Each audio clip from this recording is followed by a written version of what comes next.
Hello Tarlakeños, it's me again, Alvin Bautista of Exploring Tarlac. For today's vlog guys, naimbitahan tayo ng The Lemon Bee Diner dito sa Jetta Road, Barangay Binauganan, Tarlac City, Tarlac yan. Nasa tapat siya mismo ng College of the Holy Spirit and 5 minutes away from SM City, Tarlac ay mapupuntahan mo na tong The Lemon Bee Diner. So nag-offer sila ng mga healthy and delicious drinks, yung mga detox drinks or mga refreshment drinks na kinikerve natin. Of course guys, meron din sila mga ibang drinks dito, mga non-coffee based and coffee-based drink. Kaya Tarlakeños, kung gusto yung pasyalan itong The Lemon Bee Diner dito sa Barangay Binauganan, open sila Monday to Sunday, 10 a.m. until 10 p.m. And kung gusto yung pa-deliver, pwede kayong pa-deliver sa Food Panda. So search nyo lang The Lemon Bee Diner. So ito na guys, yung lagi kong in-order kay The Lemon Bee Diner, itong detox day nila. Actually, ito yung nirecommend sa akin.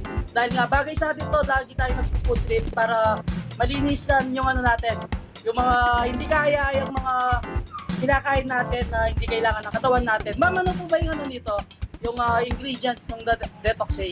Yan po sir is, meron po siyang freshly squeezed lemon and orange. Meron din po siyang kasamang chia seed, cucumber, and honey. And ano po ba yung mga benefits na pwede nilang makuha sa pag-inom ng detox A? Bali sir, since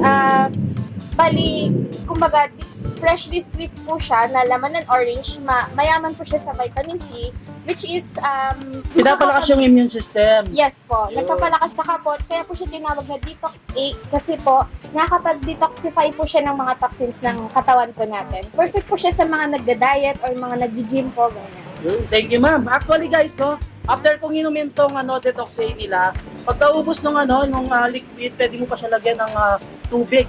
Yes So, po. may lasa pa rin siya. Hello Tarlakeños, I'm Lawrence and I'm the operation manager of the Coffee Hive by Lemon Bee Diners. What we have here, pag pumunta po kayo dito, unang-una, makikita nyo sa front ang mga order takers namin, which is so accommodating. Tapos, meron tayo ditong freshly lemon squeeze. We are squeezing since 2018. Meron po tayong coffee, and non-coffee based po. Meron tayong mga props. Meron din tayong milk teas. And then, for the snacks, we have nachos. Meron po tayong fries. And then, may waffles din po tayo. And then, meron din po tayong mga sizzling plates. Meron din po tayong chicken, a la carte chicken and Indian cuisine na sa menu. And then, we have syempre, the first Andy Wings in Jetta Road. You can avail it for 249 pesos only. Meron siyang one serving of fries. We can accommodate 60 person here.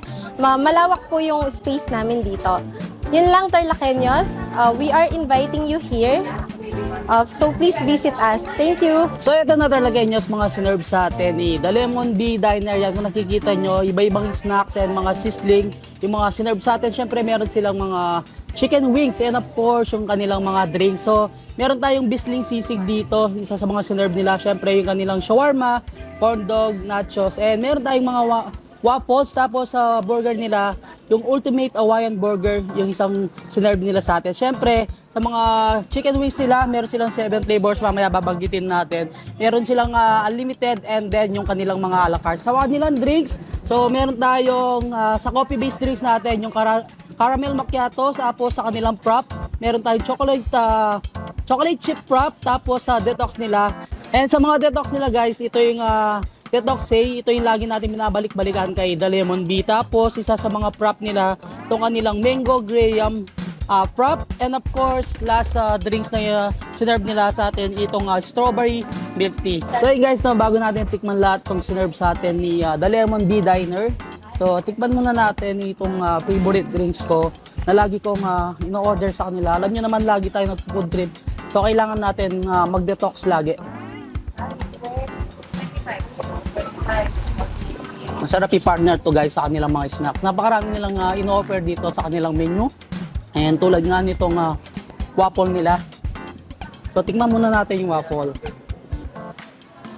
Oops. And syempre kung may mga kasama kayong kids, pwede kayong mag-nachos. Napakarami ng servings. Kaya napaka-generous yung servings ng kanilang nachos.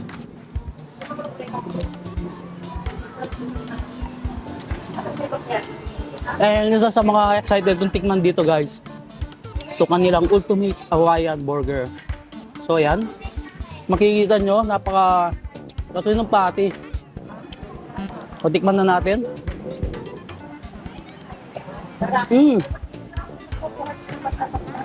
I think, ano pa to eh, good for 2 packs. Kung hindi kayo ganun kalakas kumain eh, kahit dalawa kayo guys, mabusog kayo dito. So guys, titikman na natin yung kanilang tinatawag na Sizzling Sisig.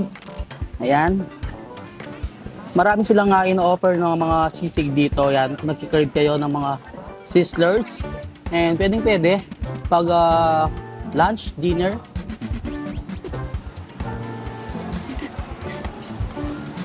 Wow.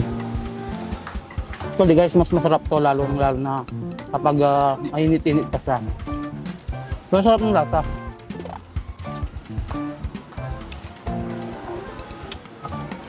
And syempre guys, ang masarap partneran to, sizzling nila and then mga ibang snack ng kanilang caramel macchiato. Isa sa mga favorite natin na coffee-based drinks.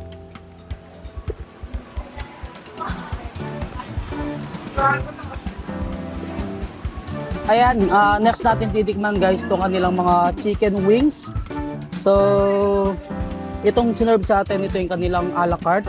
Pero kung gusto nyo mag-unlimited, so select ako na ng unlimited chicken wings dito sa Jetta Road. May iba-iba silang flavors ng kanilang chicken wings. So, meron silang 7 flavors. Pagkakalam ko na flavors ng kanilang mga chicken wings guys is meron silang spicy buffalo, spicy and sweet and spicy, yung salted egg nila, tapos yung hickory barbecue, teriyaki, tapos yung kanilang garlic parmesan, and of course yung classic fried chicken. Kung hindi kayo mahilig sa unlimited, so meron naman din silang a la carte na sinaserve dito. Actually guys, no, ito na yung second time na pagbablog natin kay The Lemon Bee. So pagkakalam ko, last year is binlog natin yung kanilang Maligaya branch na ngayon lumipat na dito sa may Jetta Road. So duwagdag itong mga iba-ibang nasa menu nila tulad ng mga sizzling and then yung mga chicken wings. Pero yung iba na nakaserve dito is nandun na ng binlog na natin. Syempre itong mga coffee-based and non-coffee-based drinks nila. And then kanilang pinagmamalaking mga detox drinks is since 2018 and kilalang kilala na dito sa Tarlac itong si The Lemon Bee. Lalong-lalo na nung pagsagsagan ng pandemic, talagang bentang-benta guys itong kanilang mga detox drink, lalong-lalo na sa mga ospital. And pagkakalam ko dati is pumesto pa si Lemon Bee sa tabi ng mga hospitals dito sa Tarlac. Kaya talagang nakilala itong detox drinks nila. Yun guys, no, natikman natin lahat yung mga sinerve sa atin. Hanggang dito na lang. Don't forget to subscribe, like, comment, and click the notification bell para updated kayo sa lahat ng videos ko. And of course, huwag niyong kalimutang share ang video to para malaman din ang ibang Katardagueños natin dyan. Itong si The Lemon Bee Diner dito sa Jetta Road, Barangay Binauganan, Tarlac City, Tarlac. In front of College of the Holy Spirit. 5 minutes away lang sa SM City, Tarlac. So yun guys, until our next vlog, peace out!